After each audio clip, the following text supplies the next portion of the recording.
Let's see. So now I call upon Dr. Daraius Shroff, so another ACE surgeon. So he'll be speaking on the recurrent retinal detachment, how to prevent, tips and tricks. Thanks so Vibhuti, much. you can come This up is on the one of my mic. favorite topics, and I have to really go fast because it's a vast thing to cover. So, although failure rates have gone down, this is something a reality we have to face from time to time.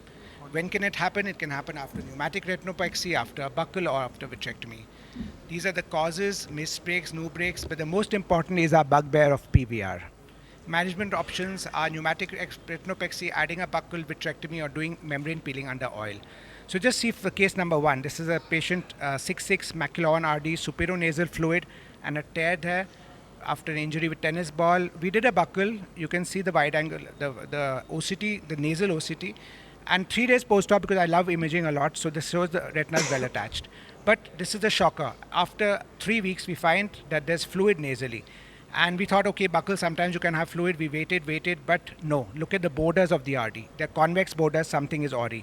This is where one of the tools which I feel really helps. This is gas injection, a rescue pneumatic retinopexy. So we injected gas, added laser superior quadrant, and you can see this tiny chintu, the tiny bubble now, and it's beautifully dry at 1 month. So why did it retouch? Because there was increased vitreostraction in that area, lifting it from the buccal, and vitrectomy would be horrible for this young boy because it caused cataract formation and been very invasive. Gas saved the day, rescue pneumatic, one of my favorite topics, and the second publication we published in conjunction with Wills Eye Hospital, where we did rescue pneumatic for our series of patients.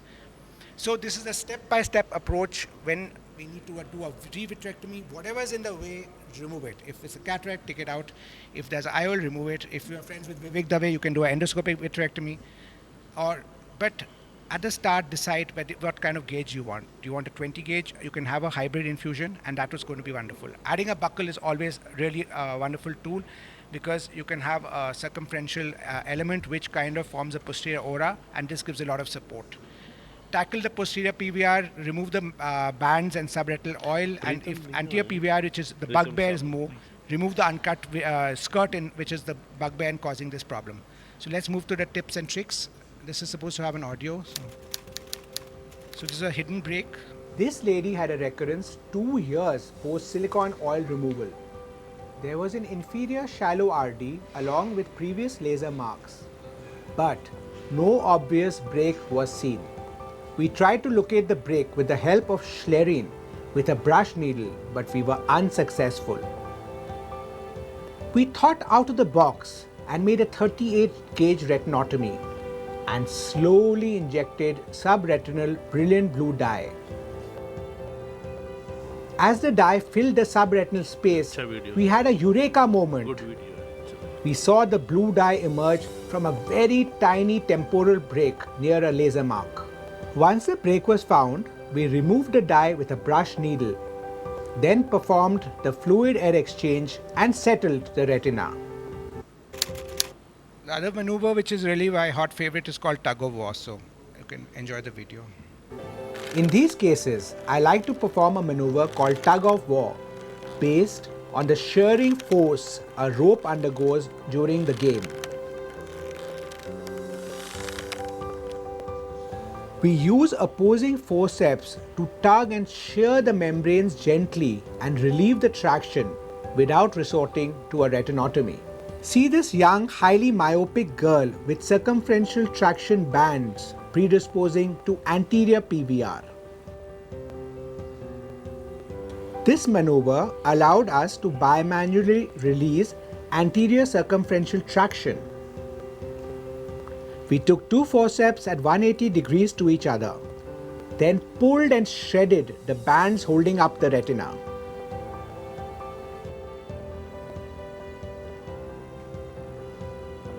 Once the bands were separated from the underlying retina, they could be safely trimmed by the vitrectomy cutter. As the traction was released, the retina fell back and settled without requiring any retinotomies. With a sigh of relief, we performed laser to the attached retina.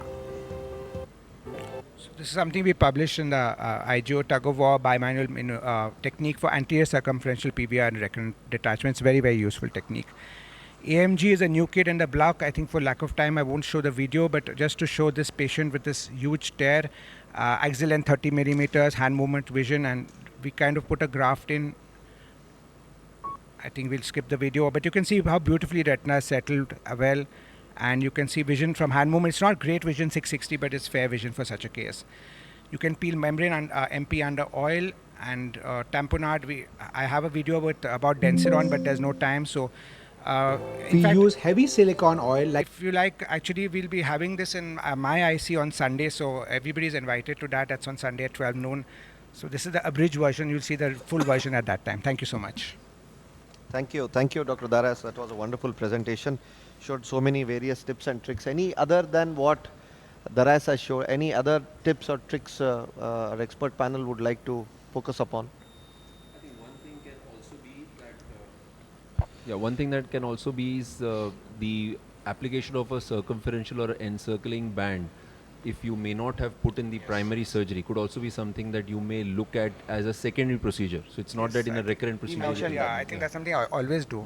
He that's mentioned that. Very important point. Yes. Yeah. Yeah, and the post-operative gas injection certain times for a residual detachment, we can work wonders. If you are seeing non-closure of the break, temporarily it can extend and then... I think that's better than the primary one, according to me. Any other comments from our expert panel? Dr. Rajiv Reddy Papuru is here, Dr. Bapai, they are sitting downstairs. If they want to make any comment, Dr. Rajiv will also get him to do the endoscopy for us. I forgot. I just wanted to, in your first video, rather than using BBG initially, would you have used the PFCL to bring it and look at the egress of the subretinal fluid, or in that contrast is lost? The contrast, it was not sufficient. But it just happened. But it doesn't happen every time so beautiful. And I think that was not that bullish, so the egress would not have been appreciated. Not that appreciated. much. Not only that, it's a myopic eye and the contrast is not so great. Not so great. Yeah, great. Okay. Excellent. Thank you.